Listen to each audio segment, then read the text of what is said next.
Thanks for coming in last minute, dude. That's cool. Anything to help?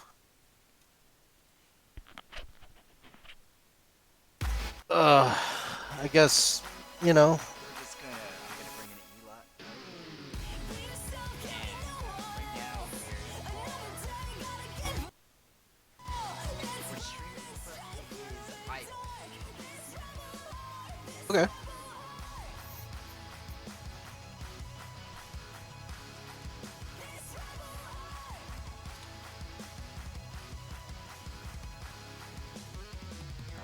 I'm actually really excited for today's episode. Ooh, that sounds intriguing. The only thing I know about it is what non-finisher wrestling move is my favorite. Yeah, well, it's going to be talking about ALA, talking about running the show, Eli. Okay, that'll be interesting. We're not revealing anything about what is supposed to happen at ALA, are we? No, we're not. Okay. Just want to double check to make sure. Has there been a final consensus on that yet, or are we still Um, deliberating? I think Sam, Wes, and I are really leaning towards getting involved, and yet Wes brought he doesn't want to do anything really derivative of the formula without me there. Okay. Sounds like a plan. Right, but I still want to hear out you and Daniel because at the worst, we could just sit on this idea. Yeah, we could do that. Alright. Hello. Hey, we are burning time right now. First off, I got my soundboard working. Nice. If if you're wondering if I sound a little different, it's because of that. Yes. Hey there, Eli. Hey. Hello, chat. We're about to start CWF Back Stage Pass in a few minutes. Um, we got the wonderful rotating logo. We're going to have a pretty nice meeting today. A pretty nice episode. WWE has not been good, and I will be saying that one more time. Sup, Rachel? Welcome to the green room. It's Guts. Night. Also, Currently, Rachel, can you hear the music in the background? Gotta wait for the delay.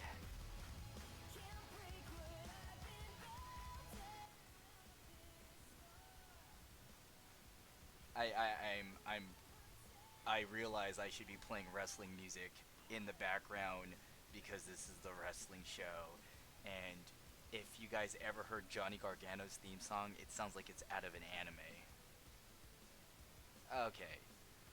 Oh, uh, I'm a bit quiet and Robert's a bit loud. Let me work on that. Ms. Guts, happy Hanukkah.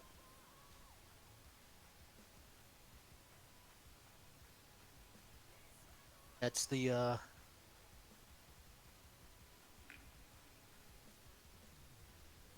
Festival of Lights happening right now, right? Mm-hmm. Okay, I'm gonna get started. Gonna call up Gargano's theme. Switch to our main graphic. Well, bam! Oh, look at that! I'm like a real streamer. Hell, Perfect. okay, hello, ladies and gentlemen, and welcome yet to another episode of CWF Backstage Pass. My name is Gerardo Paz, once again, co founder of this Cosplay Wrestling Federation, playing Mr. Hiki and Maddie Shida. Wes can't make it tonight, so I have uh, a emergency fill-in co-host that you all know well and love. Introduce yourself to the chat. Hi, Substitute co. everyone. I am the substitute co-host, Robert, who plays 5 different characters, most notably the Freaky Fish guy. Yes. And today's featured guest, long overdue, is the one and only. Hi, I'm Eli. It's me. It's me. Yes, it's you, long overdue. Yes, our one and only current CWF heavyweight champion and current undefeated record, right? Undefeated record. Yes, E- undefeated. Eli. Uh, you might know Eli for playing Franziska von Karma and Princess Leia. Uh, so we got a great episode. First off, I just want to talk about how I finally got my new soundboard working. Apparently, one of the freaking audio jacks was broken, legit broken. So I'm plugging off the second one. So that's fun. That's fun. Audio issues and me always seem to go hand in hand. But let's let's just take some brass tacks out of the way. Um, Crap, I forgot. Yes, this is no. Okay, got it. Well, for those of you first joining us, this is Cosplay Wrestling Federation's one and only podcast, CWF Back Stage Pass, available on multiple platforms, mainly streaming on Twitch. But you could find us on Facebook and Facebook under Cosplay Wrestling Federation, Twitter under CWF Universe, and Twitch as CWF Network. If you like what you hear, please give us a like and give us a subscribe. But each episode of Backstage Pass is brand new and unique because of the simple fact that we have our one and only active green room. Yes, green room. If you are listening right now and you want to be a part of the conversation tonight, please send in your messages and we'll read them out on the air. Already we have Miss Guts in the chat, who is Rachel, always a regular person here, a regular here, not a regular person. No one who does this is effing normal. And Barbadish, am I saying right? Am I saying it right, guys? Barbadish.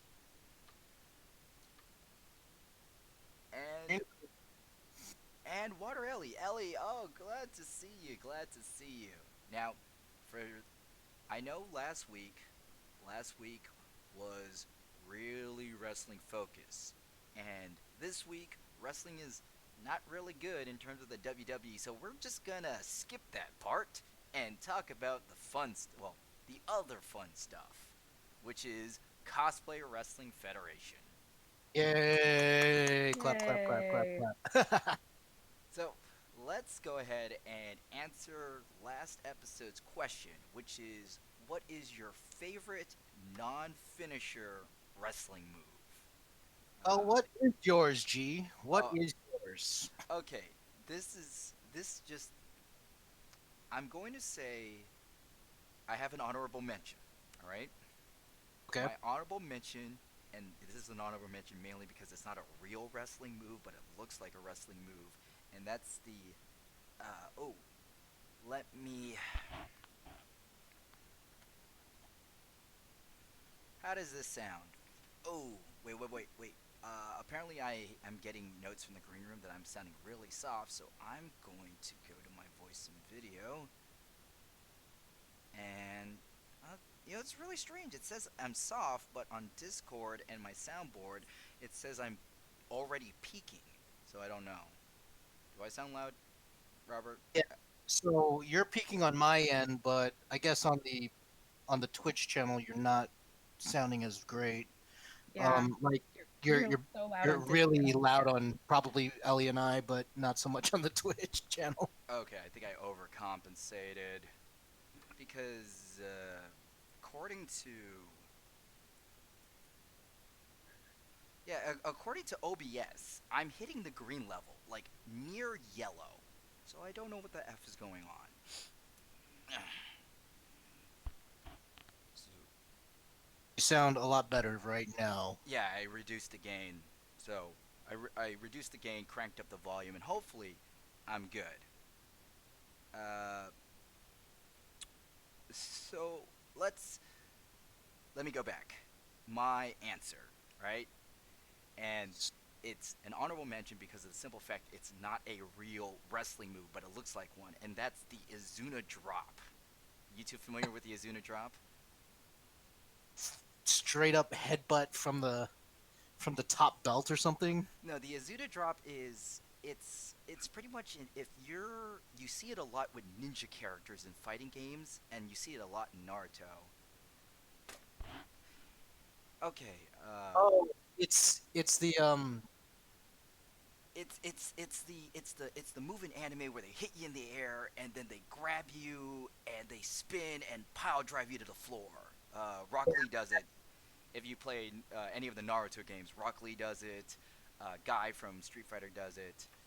yeah. I know Ryu Hayabusa from Dead or Alive, right? Yeah, Ryo Hayabusa from Dead or Alive does it. One moment, typing in. I technology never ceases to amazes me. Just typing into the green room about my current OBS settings.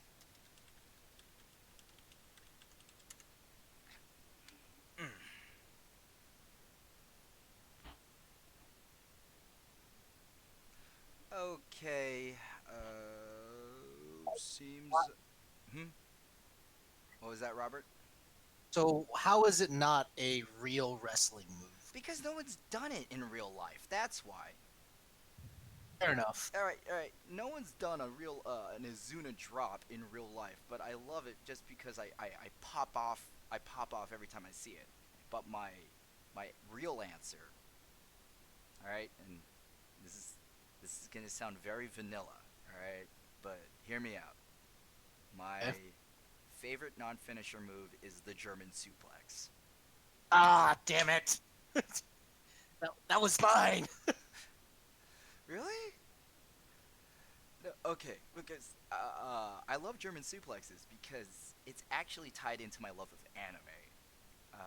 When I was in high school, one of my favorite manga of all time is Great Teacher Onizuka. Okay. And in the first chapter, Onizuka German suplexes the vice principal. And from that point on, every time uh, I saw the German suplex, I always equated to Onizuka. And then around that time of me really getting into Great Teacher Onizuka, I played Resident Evil 4. And if anybody who's played Resident Evil 4 is, you could Leon Kennedy, if you shoot him in the legs and do the melee attack, he like does a roundhouse kick on villagers. But for the weird monks, he German suplexes them. Well, I mean, really it's a belly to belly, but the game says German suplex. And from then on, I'm just in love with the move. That's right. And don't their like heads explode on impact? Yeah, it is. One Man Ghost writes, I heard he's quite partial to body spears when confronted with an oversized foam stick. That is a reference to Krakencon when Winter Soldier and I foam jousted and we did a lot of spears. I did a lot of spears because I was a dirty cheater. I have video evidence. Yeah, my head hurts.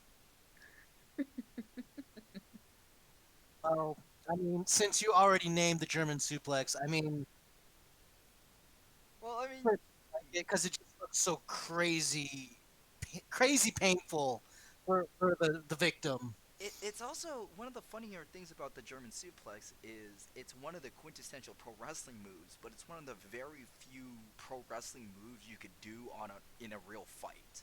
Like even in Greco-Roman wrestling, you see the German suplex used a lot.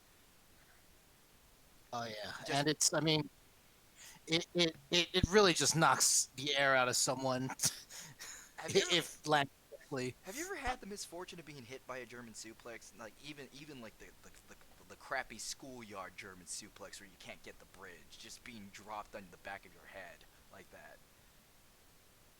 I have been dropped on the back of my head, but not through a German suplex. But I could definitely tell you, it just leaves you looking at stars. And Barbarish writes the yes kicks as done by Miz and Bryan used in their recent rivalry storyline was super cool. That's it's actually a real it's a not common choice, but I appreciate it. All right, Ellie, I know your knowledge of pro wrestling is not as much as the average fan, but do you have an answer? But since you already named the German suplex, I guess my runner-up to the German suplex, G, would be the DDT. Ooh, DDT. That's a good one. Just it's one of those moves that just it's fast. It can be snappy if done by like a really fast wrestler, and it's a head impact. It's head trauma impact. I mean, when the victim pull it off right, it's one of those desperation moves that leaves you like wanting either one of them to get up. It's fun fact about the DDT. Jake the Snake Roberts accidentally invented it because he slipped and fell backwards. Wow. Yeah, that was on the Stone Cold podcast. All right, Ellie. I know your knowledge of wrestling isn't uh, super high proficient, but do you have an answer? Sorry, what was that again? I said, Ellie, do you have an answer? Me? Yeah. Yeah. Sorry, you're peaking so loud I can barely understand you. Shit. Okay. Done. Better? Try a little bit. I'm going to move backwards from the mic. Okay. Ellie, your answer for the question. Well, first of all, my name's Eli. Ah, I feel like a jackass. party foul. Marty, Foul, Eli, Ellie. Not a shitty defense, but we have an Ellie and we have an Eli, and if you're not careful, you really slip up. It's literally like tomato and tomato, except tomato and tomato are two different things that are.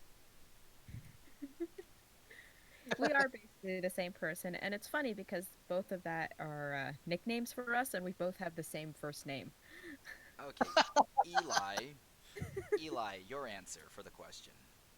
Um, I have no idea what you guys are talking about because I don't watch wrestling. That is a okay. I was just wondering, in the limited knowledge you saw, or a move that you normally associate with wrestling, if it was there anything that really impressed you, like a flying elbow drop, or the vertical suplex where they stand the person up on their head, or a drop kick. I like it when they jump off of the rope, elastic. I don't really know. Yeah, the top rope. Go ahead. Okay, it you know what the fact that she could say jump off the top, I'm gonna give it that high flying moves. Bam, done. Excellent But answer. let's call me when you start talking about battle bots and Yeah. For those of you who don't know, Eli, I said it right, right? I said it right. yes, Eli yes, you did. is It's a good. huge fan of BattleBots, and during Krakencon, she made me, Decree, and Winter Soldier watch an episode, and she was telling us all the signature weapons each robot has. Like, oh, this is a 2-on-1 battle, and I'm like, girl, Really? girl, you are talking professional wrestling, just not wrestlers. This is amazing. Yeah. That's kind of crazy, Eli, because I used to watch BattleBots back in like the year 2000. Oh yeah. Then it got Yeah. canceled, and then they brought it back, right? Yeah, they brought it back, and the reason why I got back into it is because actually one of my favorite baseball announcers does the play-by-play. Oh, okay. Yes, this is my flirting technique. Um, and they really revamped it, and it's just a lot more like, I guess you could say a lot more like wrestling and sort of the showmanship of it. Oh yeah, there's total there. So when when I watched the many fights that Eli made me watch, and it's the YouTube train all over again, where you watch something and then the person queues up another thing and another thing and another thing, and I was loving it. And as a wrestling fan, you're right. Like the drivers they had coordinated outfits. Um, the robots were not only dangerous looking, but they were also very stylish. They had Yes. names like free shipping. Free shipping sounds like a pro wrestler. Free shipping is great simply because it looks like a forklift. But it also shoots, it has a flamethrower that can go out of, I think, 6 to 10 feet. Wow. And yeah, Uh, Tombstone versus Duck was fantastic. yes. Daniel writes Tombstone versus Duck was fantastic. Daniel also writes in the green room, BattleBots this season was great. I went to one of the tapings this season. Tombstone versus Duck. The hype was fantastic all the way. Though Tombstone Driver is basically the equivalent to a wrestling heel. Oh, Yeah, he yeah. really is Ray Billings. And what's really funny is that all of the BattleBots drivers are very active on Reddit. And they talk a lot about the process, and they're actually willing to break character to talk about the mechanics of their bot. So you learn a lot about the filming process and what actually goes into making this 250-pound death machine.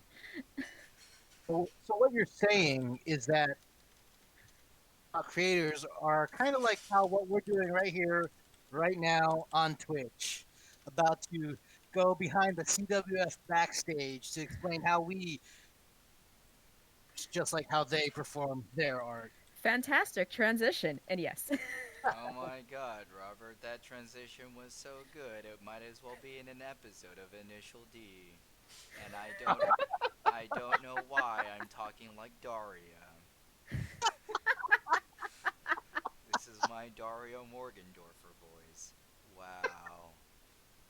oh, if you want GLaDOS, that's the only voice impression I can do. Okay, so let's let's talk a little bit about you, Eli. Okay, I'm not that interesting of a person. I guarantee it.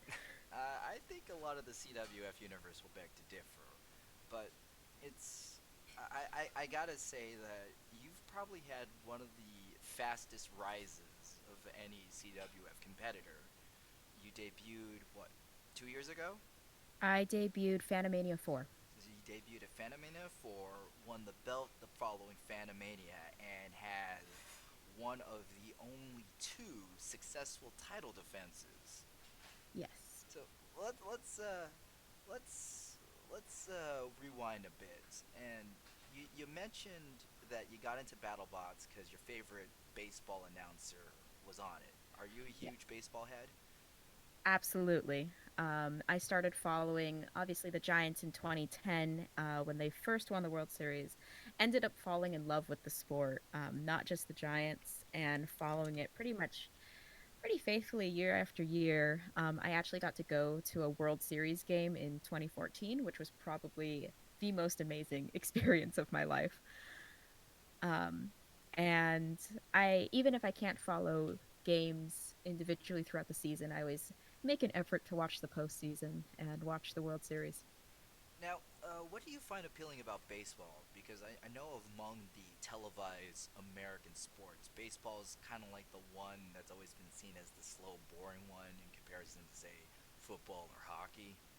Which I find really interesting because I find American football actually slower than baseball. Um, Really? yeah, simply because the current rules of American football were developed in the television era when they could work around advertisers.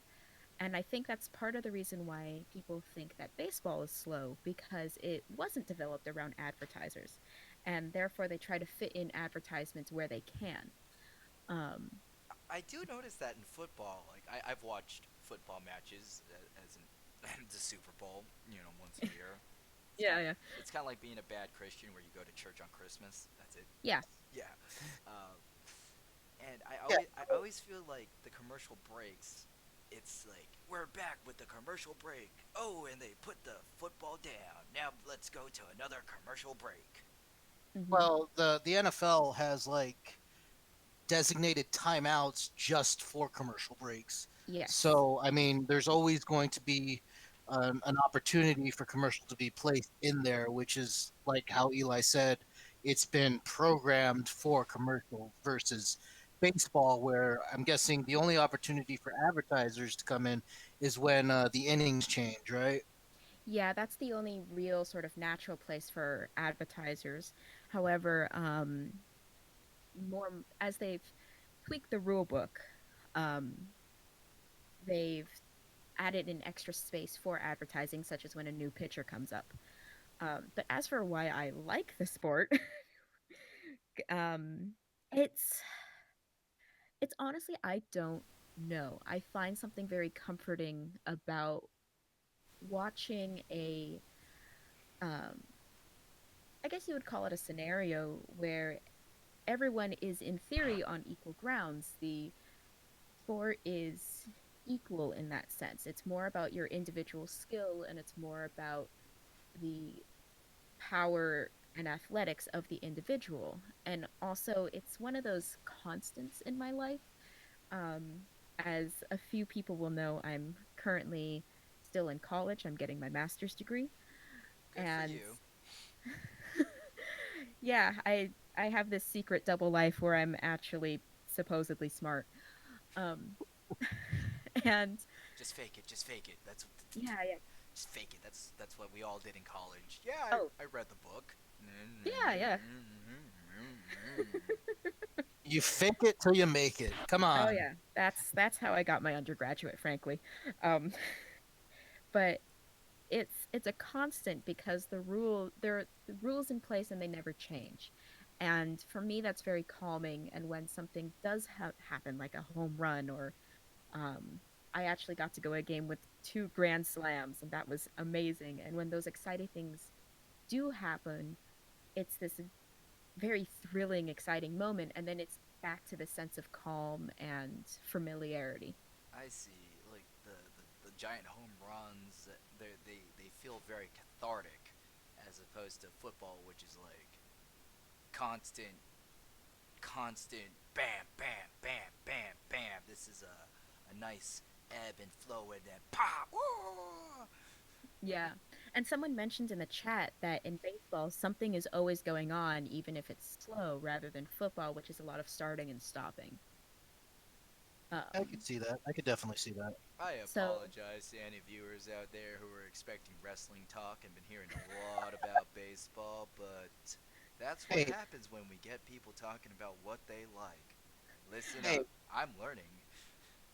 actually, I hey. took a class where it was the history and literature of baseball, and it was one of the best classes I've ever taken.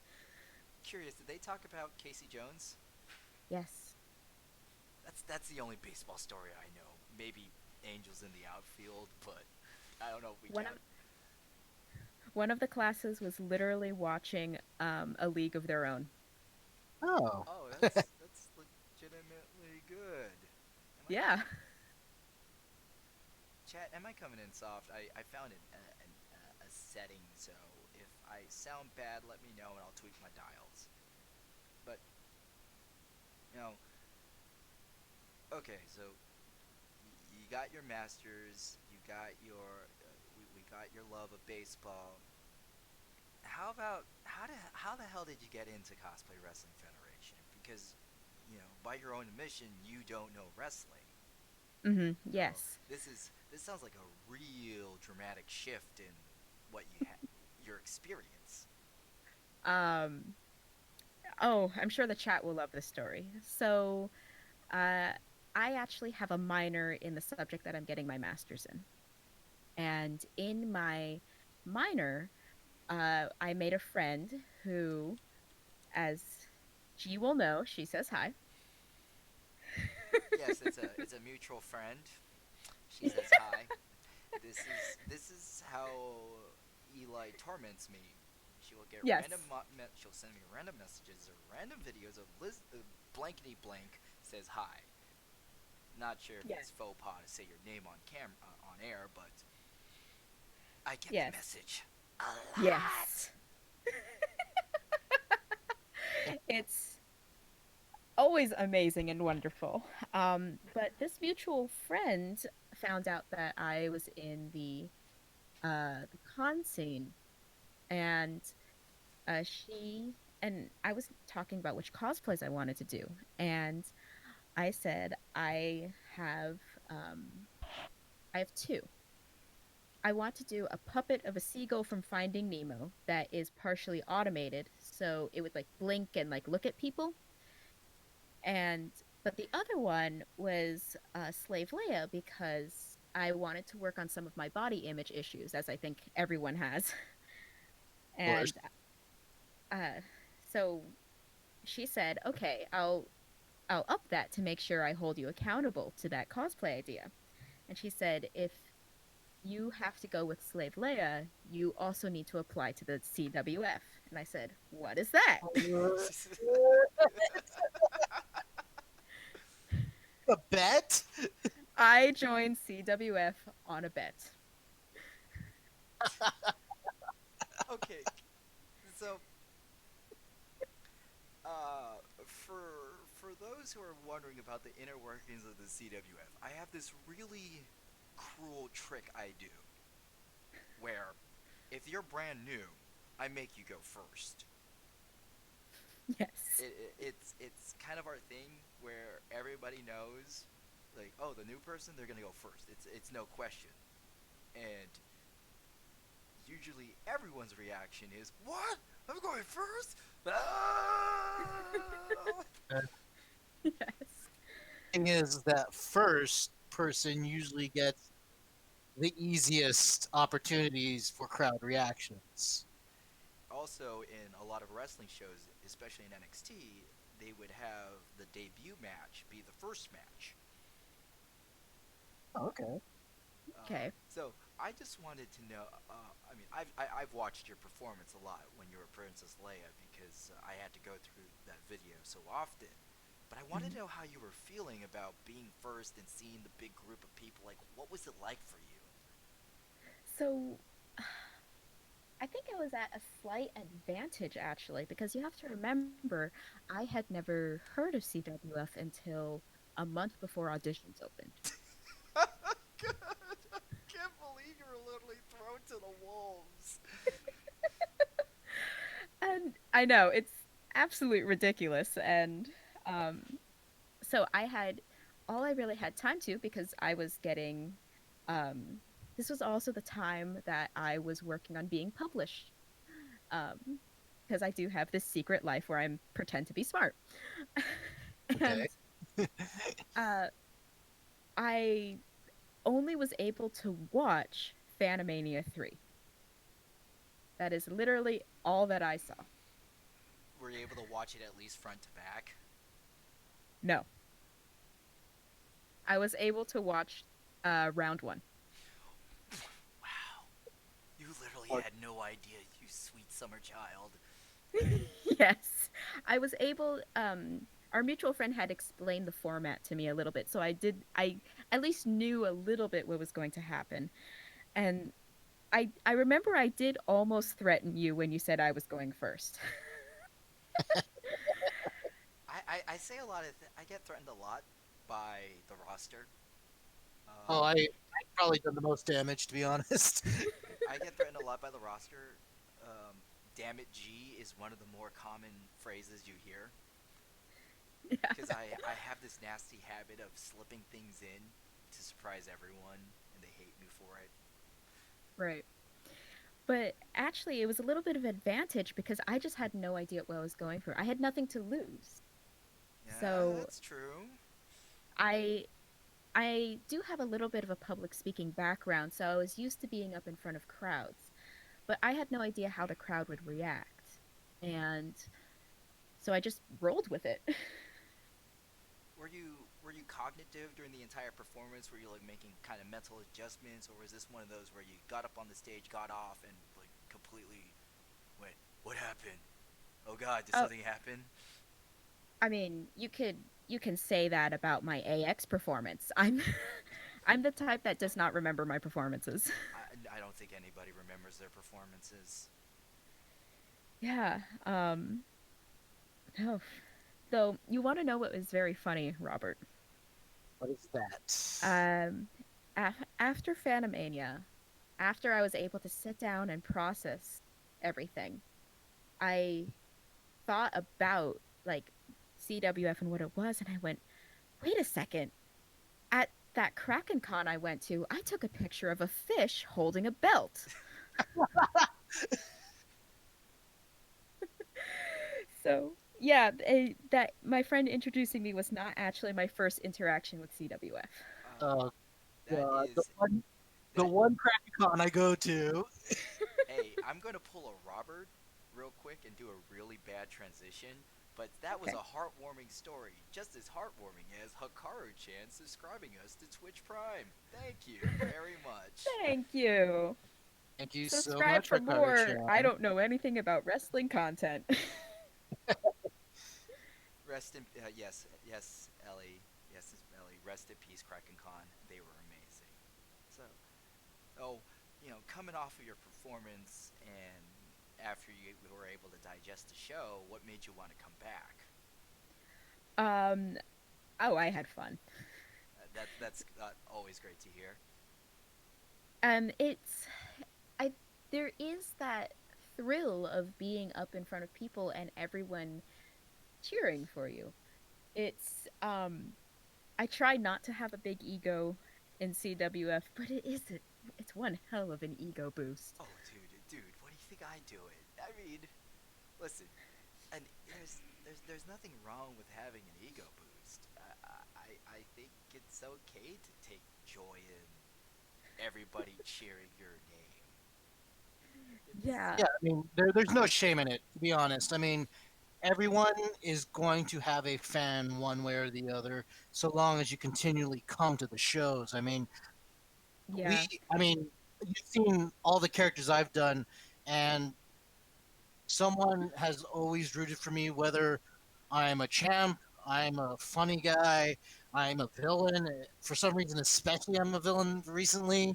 The weirdest thing at the last Kraken Con was that Navi had fans, and I just mentally went, "What is wrong with you?" uh, to add context to that previous quote. Eli went as Krakencon as Navi, and which marked her first heel character. Yes. So, uh, Oh, that and gee, just yes. to add one more thing to after the Don't you show, which sort of say person said hi. One mean ghost. Oh dear. No, I actually can't do the voice because I'll get a noise complaint from my neighbors. Yeah, One Man Ghost requested to do the voice. To summarize and spare Eli's neighbors, the voice is if you took Tweety Bird and you put helium in his mouth and then you squeezed his throat so it only had a centimeter opening. It's the most beautiful piece of voice acting I've ever done in my life, clearly. But just to add one more point to after Phantomania 3, this is also a couple months after Carrie Fisher had passed away. And and I was walking out and a fan came up to me and said, "Your performance was amazing. Carrie Fisher is proud of you." Oh, That And is heartwarming. wow. Yeah, I'm not going to put a funny quote on that. That's legitimate. Wow. yeah, and that really struck me, especially because I think in my application I said I'm going to play Princess Leia with Carrie Fisher's personality. Oh, beautiful. Yeah, I tell this story multiple times, but I remember reading Eli's application.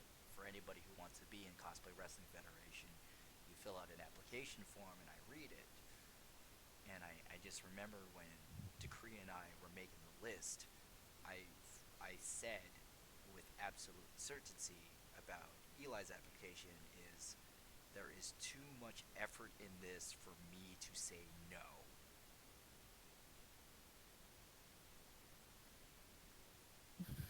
Oh, I looks mean, like. Hold on, Miss Guts says, "Gee, you're becoming nigh inaudible." Christ in a handbasket. All right, all right. I'm gonna try that again. Uh, do I sound better now, Robert? Do I sound better now?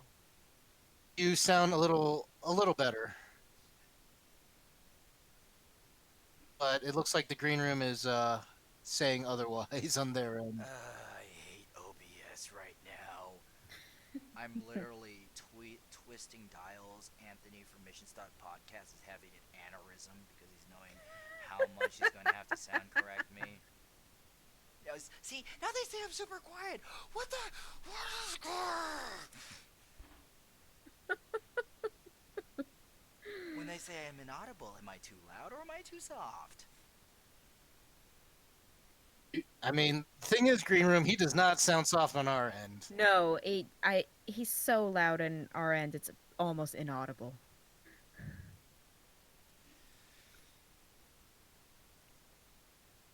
But to get back to the point, Eli, I mean, your performance struck a chord with so many people as Slave Leia that, I mean, people just resonated with you and they loved your performance. And I saw it. I wasn't able to attend your performance, but I saw it on YouTube and the CWF network at Twitch. And it was phenomenal. And I thought, I mean, you on your very first try did such an amazing job, and I knew that you were going to really rise really fast here in the CWF, which you have proven time and time again, not only as Slave Leia, but as Francesca von Karma and as Navi. It's such an amazing journey to see you go through, especially coming from how long I've been in the CWF and There's that seeing. classic ego padding we were talking about. Completely harmless. Thank you. It does actually mean a lot because I mean I look to you because when part of what convinced me that I really really did want to be a heel was watching you as Coach Connors. Jesus, that that performance is gonna just haunt me Oh yeah. days on end. I I actually had to I wear this amazing terrifying winged eyeliner as Francisca von Karma and I was crying with laughter. And my eyeliner started streaking down my face and I had to quickly fix it. The one thing that I want to know, Eli, is that at Anime Expo at AX Extreme Rules this year, I went as Coach Connors Yes. and I made it to the second round. And I don't know what happened in your mind, but it just seems like you. I mean, you completely shut me down, but did you not have? Did you just blank at like what to say to me, I mean, or what was that Okay, let's put some context for the listeners. Francesca was going down the line making fun of everyone, and then she gets to Robert and says, "I don't know what to say about you," and walks on. I mean, what do you say? I your belly button disturbed me. You're just so? everything that was going on. It was like I want to look but I don't. Not in a bad way. You're very beautiful, but just For the green room, the amount of for reference squats to the I green see you room, do. a like essentially a one piece, two sizes too small for myself, with everything just revealing, or like a one piece leotard for wrestlers that is Yeah. too thin and too revealing. And I also mooned the audience with my ass crack sticking out, so there was that too. Yeah, You yeah, bastard. and I was I was overwhelmed because I'm actually a morning person, so sometimes the later shows kind of I'm very tired during them, Um, and I just wanted uh, to highlight, sorry, Ms. yeah, Guts says, to be fair, I've done that several times. Sometimes I cannot come up with anything clever, so I just go, I don't have time to talk about what's wrong with you. I But mean, it was an effective shutdown, and it I was. really It was appreciate it it. was probably the most Francisco von Karma thing I have ever said. I mean, you pulled through and you defended the title, and that's what was really amazing because it is really difficult to defend that title. I know because I've been on that side of the belt twice, and usually, I mean, I don't really do much to defend. I usually just give the benefit of the doubt who can ever make it to the final round, to be honest. You know, I actually want to talk about this. Um, let's start with you, Robert. When you first won the title, how did you feel? Like, what was your overall reaction? Like, did you know going in, like, oh my god, I can feel it, I'm gonna win? Or is this one of those, why is this in my hand? Did you all make a mistake? So when I first won the title at ALA, to be honest, I wasn't really aiming for the title. I was actually aiming to get revenge at Chris of how badly he destroyed me at Fanimania. And I was just like, you know what? I just want to beat Chris. I want to beat Afro Saiyan, but I also need to like show up and deal with this JoJo character that I barely have any idea what the show is about, and I had to crunch and watch like 40 episodes of JoJo to understand any idea about what JoJo is about. And so we go in there, guy, and mind you, I made a lot of my backstory up. You, you, you literally wrote to be determined on your application. Oh yeah, go ahead, G. Tell the story about my application. All right, I'm gonna tell the story of Robert's application, which goes down as the shittiest application I've ever read of an entry. Even yeah, worse than the entries I've rejected. Robert's application was this is fresh off of Iron Will.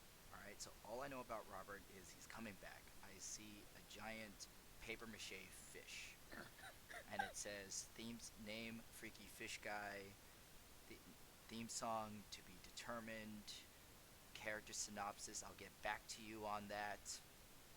He would literally write like blank. That There was was the there was nothing, literally nothing. This is the equivalent of going and and the oh, Kevin shows me this application, and I'm like, you effing serious? And he asked, should we put Robert in the show, right? And I go, yes. I mean, he worked on the fish head, might as well. And Kevin said, hey, you know, it'd be funny if he won. I went, ha, that's not gonna happen.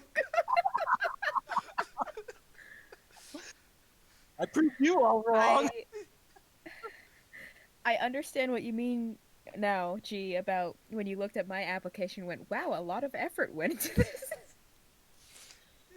There a lot of the applications from returning wrestlers tend to have very little in regards to what their character tends to be about. Just because No, just because and Kevin know that we're going to plot line that is trying to push us to the very top. I. What is very eloquent, well put together with a whole backstory. Mine is literally, I'm coming in as a comedic character. Yeah, Robert, you were cutting in and out on that. Can you give us the abridged version of what you just said? Oh, I mean, for the most part, a lot of returning wrestlers barely fill out the application. They just show you a picture and a TBD, more or less. Whereas yours, Eli, sounds very eloquent, well put together, well thought out. It wasn't. Yeah, I don't want to get anyone to think that she wrote like a million-page essay. It was just the words that were chosen and were written were very well picked. As in, Even in 3 sentences, I immediately knew what she wanted and where she was going, and I could already get a good impression of the character. Often, sometimes you see characters go, "I want to be." This is not a real entry. I'm just using it as an example. It's like, "I'm gonna be Goku," uh, and then like describe your character. "I'm Goku. Goku wants to win." That honestly But is sounds he like one fat? of my entries. Is this Goku fat? No, it is not Fat Goku. Fat Damn. Fat Goku doesn't need an application. Fat Goku needs all he needs is a photo of his Goku cosplay and a receipt from Kentucky Fried Chicken. and, and I will. All right, for everyone who's confused and thinks I am making fun of people with body image issues, there is a rule in the Cosplay Wrestling Federation that is. I got some people talking in the background real quick. Um, there is a rule in the Cosplay Wrestling Federation which is attack the character, not the individual. And I like to say, if there is someone who entered as Goku and they are overweight, you cannot make fun of them being overweight. But if their character's name is Fat Goku, then you can talk about it. And after I said that, 9 times out of 10, somebody says, "We gotta have Fat Goku." We gotta. And we'll all be laughing too hard to prevent him from winning, So frankly. CWF Universe or CWF entries, if you are looking for an easy way to get into the Cosplay Wrestling Federation, the white whale entry is Fat Goku. I will hand the belt personally to Fat Goku. Fat Goku is something where I think only the 14 of us will get and care about. Everybody else says, "Why is this Fat Goku winning? I don't get it. He's fat." It's like, shut up. Oh, But so, Eli, how about you when you won the belt? Did you was it kind of like, I was there a it was transition where like, "Oh my god, I could win," or were you always just like, "I'm just gonna go and see what happens"? um well, as a few people will know that I actually avidly did not want to win. I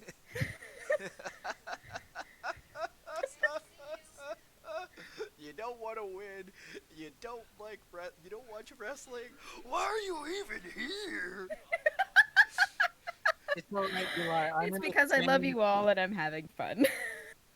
It's all right, um Eli. I'm in the same boat. Whenever I have the belt, I try to lose it as.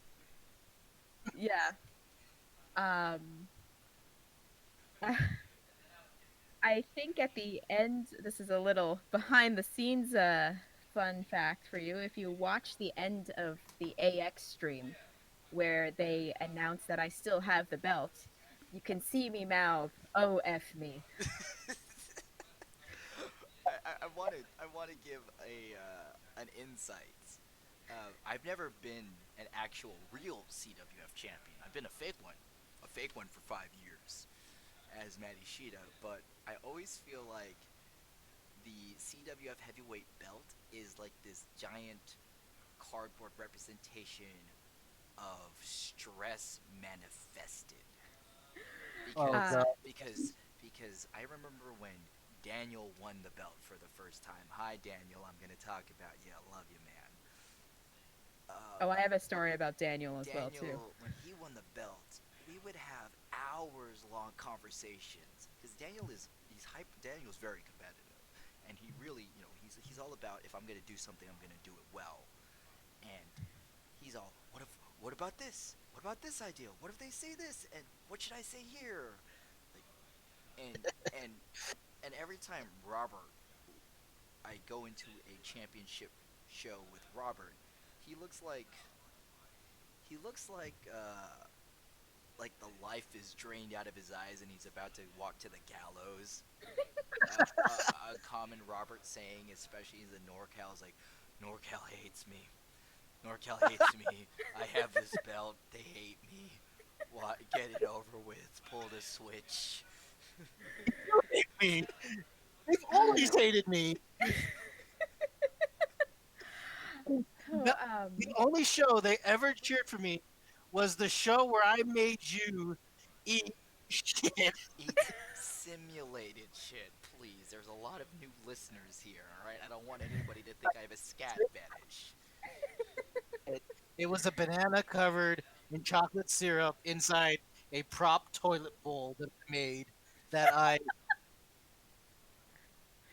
I think the worst part that Robert did with this spot is he told me, he's like, hey Gerardo, you're gonna eat shit for the show, and he decides to do me a solid. He says, what do you want? What do you prefer? Nutella or peanut butter, right? Because that was the coating, and I said peanut butter. He's like, okay, thanks, man. Day of the show. Oh, sorry, dude, I didn't have peanut butter. You're gonna get Nutella. You jerk! You don't do that to me. I will admit you sold that spot very well. Well, that's because you didn't.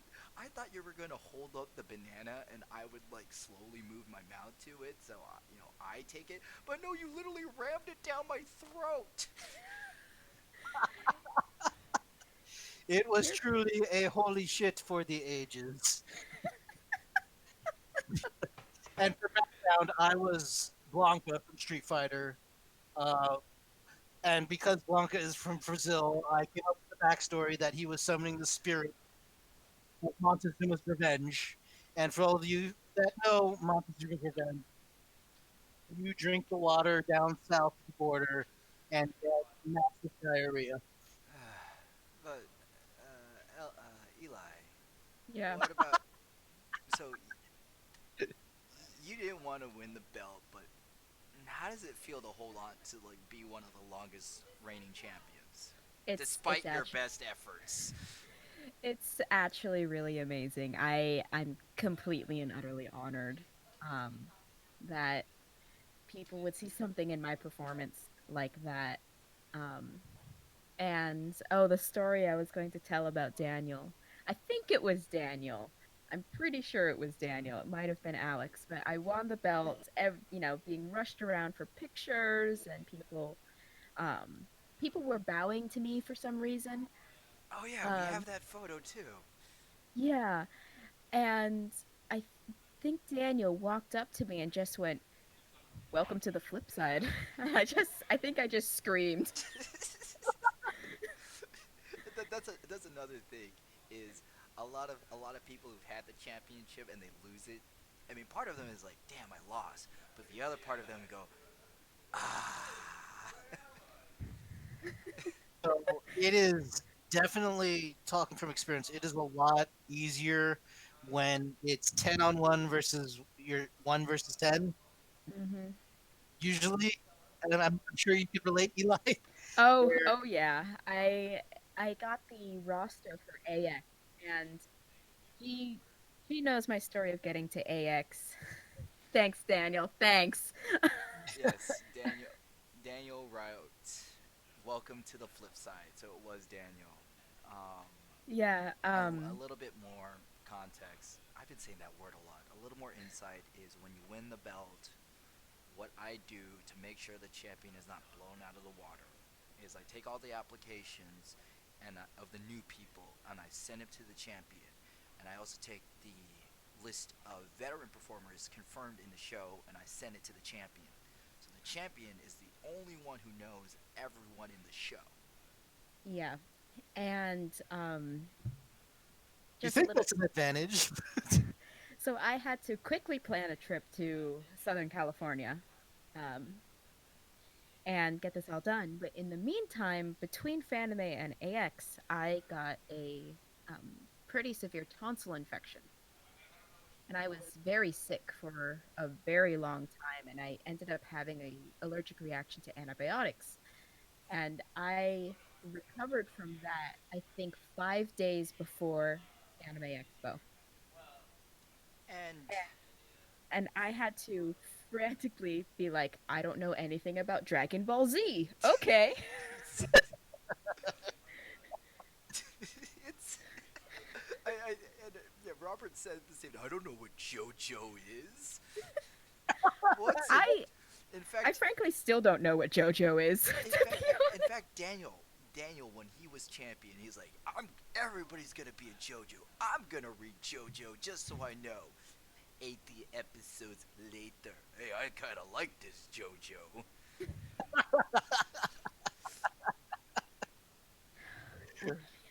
But yeah, I mean, one of the things I could relate to in that regard is blue. When I defended the title a second time, there was a Blues Brothers featuring David Bowie, and I'm like, what? I never watched that movie before. All I know is that they're in a car and in suits, like for most of the movie. Miss Guts writes, I already told you, JoJo is about posing until you break physics and destroy your enemies. Fair enough. Fair enough. But I, I, I, I, I think I wish he was here because when Efren had to go to Anime Expo, and he must have pretty much had a cow when he saw the list, especially when he had to fight a pimp named Slickback from the Boondocks. Because I would assume like their entries just going, what do I say here? Oh my god, Efren's reaction at Phantomania 3 was just priceless. He was panicking the entire convention because he and this is like from side of the story. Efren was panicking because he didn't know if Daniel was going to be at the show because that was the year Daniel won Yen in the Vault at ALA. And you, G, made Daniel hold his tongue to secrecy about the whole situation. Of course, but And was literally trying to hide in plain sight, and he's really good at hiding in plain sight. um, we'll save that story for when Daniel is there. But I gotta ask, uh, Eli, when you were, do you know? Did you have you noticed a difference in how many times you've been called out? Like, hey, it's blah blah blah. That call out before and after CWF. Um, well, the funniest thing that happened to me was after, I believe it was Mag West. I went as Navi because I Because always you wanted to be hated a the heel. world. Yeah. Um, and someone came up to me and went, "Hey, Francisca, how are you doing?" And I think I just went, "Hey." I'm just more. That sounded. That was like real casual. That's like one of those things. Like I've no. That's the kind of greeting you give to a friend that you've known for many years. Yeah. And I think there is the sense of like if a champion retains, you've known them for years. Efren and I actually had a very, very long Facebook discussion after I retained. Efren is Little Mac Yeah, for new listeners. yes. And he's the only other one to retain, am I correct? Correct. Efren's record was won at Fanime, defended at AX, deferred at ALA, and then defended at Fanime. Yeah. And we just had a very long discussion about it because just sort of talking and sort of the theoretical about winning and what happens now, sort of thing. So he's showing Um, you the ropes, more or less. yeah, I. It's amazing how much I still see myself as a newbie in this because I'm just like, oh yeah, Daniel, of course, he's so much better than me. He's the person I look to when I need help, that kind of stuff. Well, I think the thing is that the more you get ingrained into the CWF, the more I mean, it's not in your freshman kind of thing. It's more the camaraderie becomes like we see where we can help each other because good show you really need to bring the best out of your fellow competitors, but about with your fellow wrestlers, because that is what makes great drama, great showmanship when you're up there. And Jeez, Robert, you need to get a job as a TV executive one day. what do you think I'm doing here? Yeah, good point. But I think I think it's very the what you're the incident you're talking about, Eli. I feel like it's very indicative of any skill-based hobby where you keep when even when you get better, you feel like you're the same, right? Yeah. You know, it's kind of, like it's not like the movies where you watch Rocky, and I only say Rocky because I got Creed on my mind. When Rocky's like getting stronger and he's like running up the stairs and stuff, like I bet you Rocky's like, yeah, I'm getting strong, I'm getting strong. But you know, when as an individual, when you improve something, especially something that's not a physical skill like building muscle, you don't see that. Yeah, and I think especially for me because I went from 0 to 100 real quick in CWF. I I want to made say it. I think you were like at least a 70. I mean, I did not win my first show, but I won my second show, and I have won every show since then when I haven't been a heel. Um, oh, that sounds like bragging. I don't like that. Um, but it it's it's the sense of I know that my performance is improving with everyone I do, but it's hard for me to qualify it, I guess you can say, because it was definitely felt like I was thrust into this, and oh, suddenly you're the champion, and I'm just like, okay, I still don't even understand some of the in jokes and references because I wasn't here a year ago. It it no, I your specific story is one that really interests me, just because of the fact that most of the people that enter CWF usually are I loved wrestling, I want to be a wrestler, but and so now I do this so I could feel like I'm a wrestler. Where as opposed to you, which is like I'm doing this because like oh wow this is a really neat performance based activity, Hmm. and you're your I'm trying to find the right word. The image that you're getting out of it is you treat it kind of more like a speech competition as opposed to like I'm in the ring and I'm gonna kick your ass. Yeah, yeah, and actually, sorry to be all sappy again, Nah, but nah. This is why you're here. This is the sappy stuff. I mean, it's a nice contrast because eventually, in a few months, you could be. I'm going to step on you with my heels. oh yes, Forgive um, my bad German accent. it's okay. It's no better than mine. Um, but I used to perform a lot more when I was younger, except for in not in I did do some acting, not a whole lot, not beyond like the school play. Um, They didn't make you be a tree, did they? no, I was the villain in Hansel and Gretel. Which?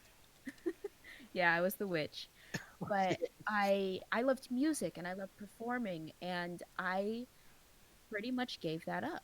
Um, and that's one of the few regrets I really do have in life because I really try to live my life without regrets, but I miss performing and entertaining. And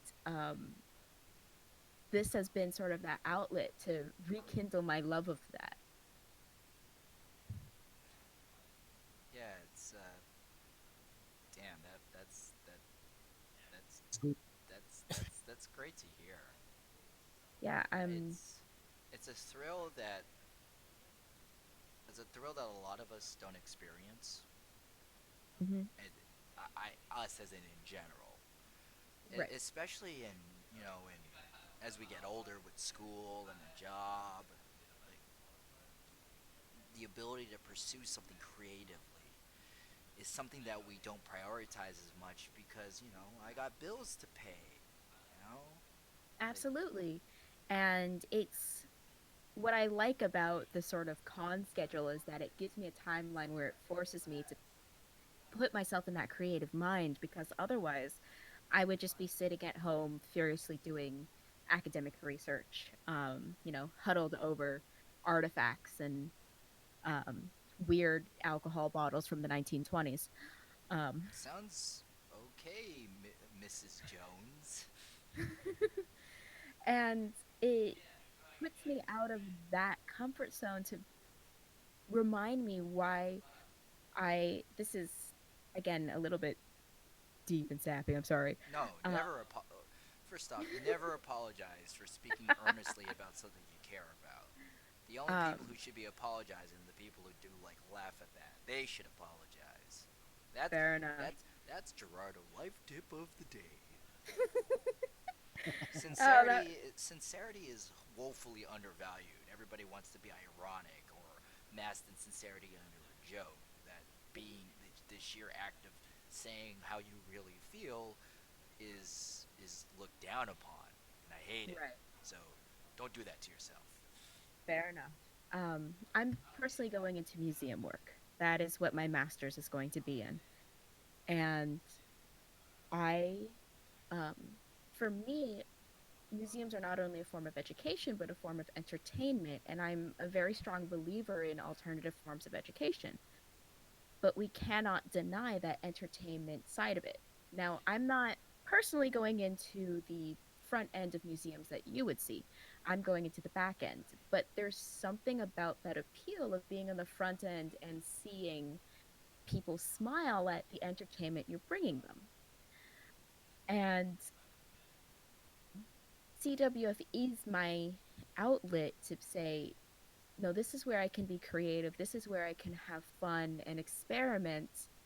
And no, I'm not being paid for it, but I'm not doing it for the fame or the pay. I'm doing it because I'm having a hell of a lot of fun. Very well said, Eli. Well said. And yes, museums are very entertaining.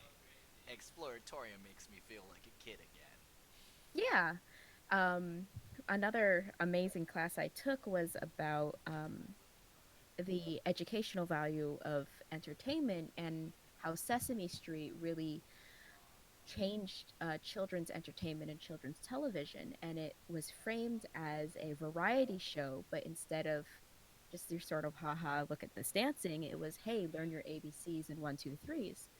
And I think museums can really do the same thing as well. And even the CWF to extent where these workshops, like, hey, we're going to entertain you, but here's how to hold yourself, here's how to be comfortable in front of an audience. I think you where I think a lot of people really I'm not gonna say miss because miss as in they're a, they don't get it, but people are really oblivious to enter how much they have learned from entertainment. Some of it's wrong, a lot of it's wrong. Yeah. CSI, but I'm sure any of one of us can name a single like a factoid that we've learned through entertainment. Like Yeah. Steins Gate, I never knew about John Titor, the whole John Yeah. Titor hoax, and I learned it because of Steins Gate, and because of that, I was like, oh wow, now I know something that actually happened in history, and I'm pursuing it on my own. I think my favorite example of learning something through entertainment is how I I know a lot about the Romance of the Three Kingdoms story because of Dynasty Warriors. Sure as Yeah. hell ain't true. I actually was so influenced by media, and it gave me one of my passions that I actually got my undergraduate degree in it. So media got you interested in museums? So my undergraduate is officially United States history, and then my master's is going to be in museums. But I was fascinated by the Roaring Twenties and the image and swing music especially. And as I looked more and more into it, I became more and more interested in prohibition, and I ended up studying prohibition for my undergraduate degree. Whoa, I did. That's oddly specific. Not your interest. I mean the degree. There's It's there's a prohibition degree. Not officially. Oh, darn. I I know. wanted to ask about the Al Capone degree. I gotta, Uh, my final is I gotta get busted for tax evasion. if you are ever in Las Vegas, at the very beginning of the strip, there is the old courthouse and the old like post office. It's been converted into a museum about the mob, and they have the actual wall where the St. Valentine's Day massacre happened. Ugh. It is amazing. Look, the concrete wall? It's a brick wall. It's What? not much to look at. It's a wall with a couple holes in it. Um, I mean, yeah, but that's how a lot of history is. That's just a piece of wood. That's just a chair. and things only have value because we place value on them, but it's because we do value what humans have done in the past that we have museums to display these items and remember and reflect and learn. Can you tell that I do this speech a lot? Even if you did, I don't care. I'm already enthralled. Actually, I know you were interested in Playland at the beach and then the Yes, subsequent. for everyone listening, I am a huge fan of Midway Entertainment and amusement parks. Defunct Land is one of my Bibles, and I will go out of my way to read up on old, current, and old theme parks because this is where I get nerdy about. I really like analyzing I like analyzing the storytelling tropes of things that we don't normally analyze, like books and movies. That stuff is understood, but I like to understand about how a dark ride at Disney tells a story, or what is, or how certain events and like certain rides are very diegetic. Diegesis is one of my favorite things to analyze in media. It's one of my Mhm. favorite words is diegetic. Yeah. Absolutely. And what's really awesome about what I study is not only do I love that history side of it, like you're talking, but I get to explore how do we preserve those stories to tell the future generations? And how do we keep those memories alive, not only telling how we remembered them in the past, but how we remember them later and now? Um, so I love the work that I do. Can you? I'll give you $5 if you make a museum of pro wrestling. I'm sure there is. Water Ellie, yeah, she said, I swear I'm not an interesting person. PPPF. Oh. I feel like someday you're gonna make like the National Geographic of the CWF. It's Whoa. gonna be a documentary of how this whole show started. I don't think it would be about the CWF. That's a little too niche, and I'm like, even I'm not that egotistic. I think it would be really cool to, like, I always wanted to make some sort of story about the performance aspect of cosplay. Like, Hmm. um, I was watching a YouTube channel. I need to, I'd have to search it, but he talked about how cosplay is a form of guerrilla theater, and that when people, especially when people of different races dresses up as other people who are not their race, so someone who's African American and they cosplay as Superman, it brings to attention how there aren't that many African American cosplay characters to be cosplayed that are as famous as Superman. I was like, Hmm. whoa, academic cosplay. Yeah, and unfortunately, in the current academic art fields, there's this stigma against comic art and cartoons. And because cosplay is art, it's a form of art. And I do think in the future that is going to be preserved in some manner. Um, Museums are obviously a very interesting outlet. Yes, Adam, thank you. Yes, Adam Yeah, Savage has a you real did. good TED Talk, as written by Rachel. Yes. And then it becomes, from my standpoint, a question of how do you tell these stories about cosplay? Because it's one thing just to display um, the outfits themselves, but is that enough? So, for instance, if anyone is in the Bay Area, the D Young is currently having modern Muslim fashion, and it's wonderful and amazing, and you should all go.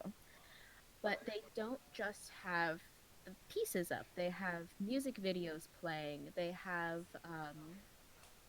have athletic wear with video going on. They have the sounds that they have are music, depending on what region the fashion is from.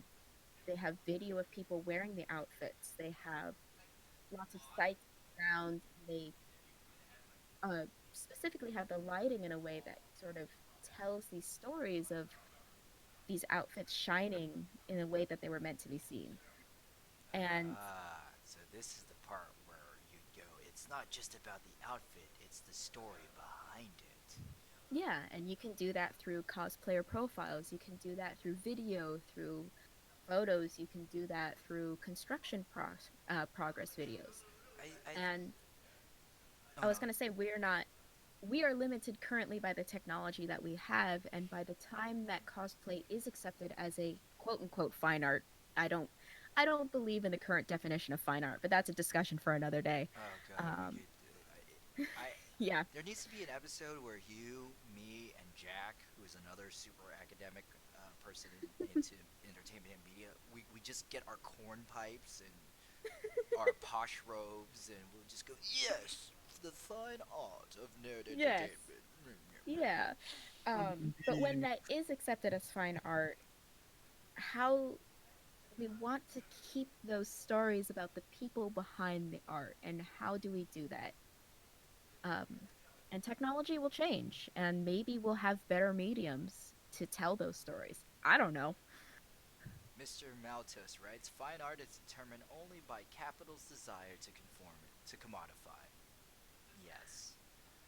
You raise a really good point about how cosplay is seen, and being in cosplay for so long, I think one of the more interesting contradictions of cosplay is that the individual's expression of the outfit is seen more in the creation of the outfit as opposed to the actual wearing of it, which is very ironic because you would think that, okay, it's finished, now I could go hoity-toity crazy.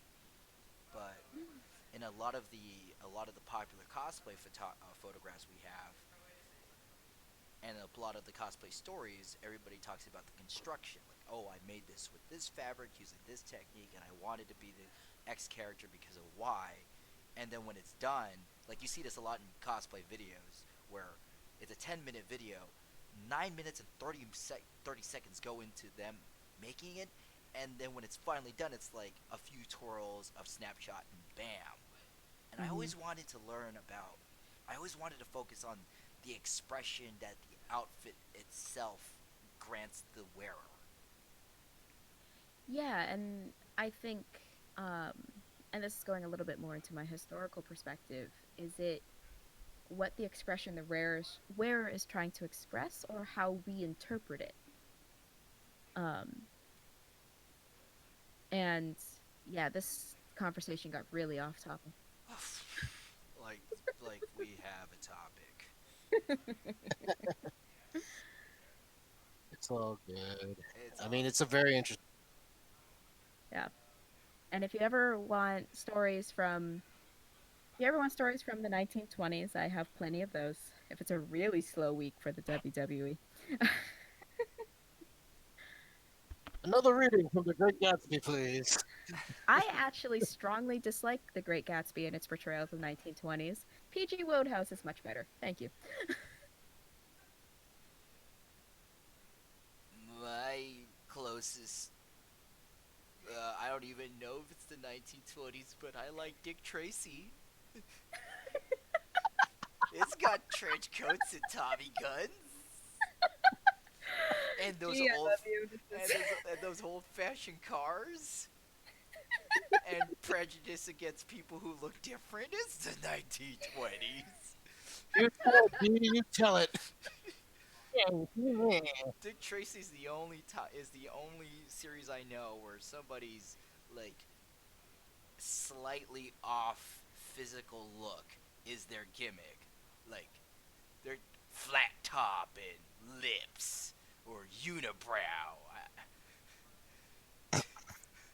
Okay, since Gigi Professor mentions The Great Gatsby, I'm gonna get on my soapbox for half a second. All right. Um, the reason why I don't like it is because it is a criticism of the 1920s. However, modern perception of it, especially when it's read at the high school level before that historical context is presented in class, it often comes off as this is the 1920s when it actually isn't. If you want a more accurate look of the feeling of the times and the sort of this good feeling that will never go away, it's I personally think it's better to look at the PG Wodehouse stories, which actually everyone knows about because do people remember ask.com?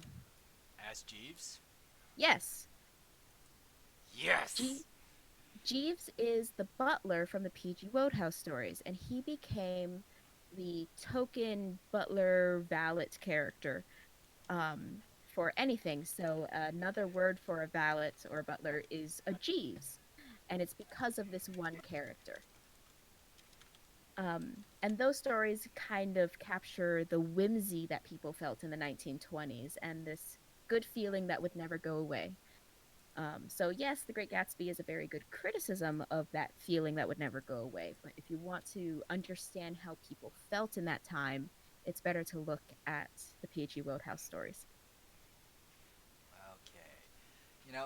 This has been a very fascinating conversation with the two of you, and I'm so happy that that we were able to share a lot about CWF and BattleBots and baseball and 1920s Great Gatsby critique. Yes, everything you need in a wrestling podcast. Wonderful. We talked about wrestling in the beginning, Yeah, clearly. we did. We did. Yeah, yeah, yeah. Ish. Yeah, cool. German suplex done. Now let's get back on that Gatsby talk. No, but thank you so much for being on today's episode, Eli. Sorry about Thank you. butchering your name, and Robert, thank you for pitching in on the for emergency co-host. Anytime. Now, I'm going to ask my question for the next episode, which I think will happen in January because the third Monday is Christmas Eve, and I love you guys, but I ain't recording on Christmas Eve. No, That's fair. that's fair. So this means that everybody has a long time to stew on this, and the question will be, if you were going to be your own professional wrestler, what would your ring name be, and what's your gimmick? I like Daniel's question better, which is your favorite battle bot, and the answer is Tombstone. Well, lucky for you, Eli, you're not going to answer this question on the next episode. So you can talk all you want about your battle bots. And Now, your 1920s. and your 1920s, and how much the Great Gatsby sucks, and the really awesome modern Muslim fashion. Modern Muslim faction. It's at the D Young until like April. Go see it. It's totally worth it. All right. Thank you again, Green Room, for another great episode. Sorry about the audio issues. I'm going to have Anthony chew me out and get so that gets fixed. But it's been great. You've been listening to the Backstage Pass, and we'll see you next time. Take care. Bye.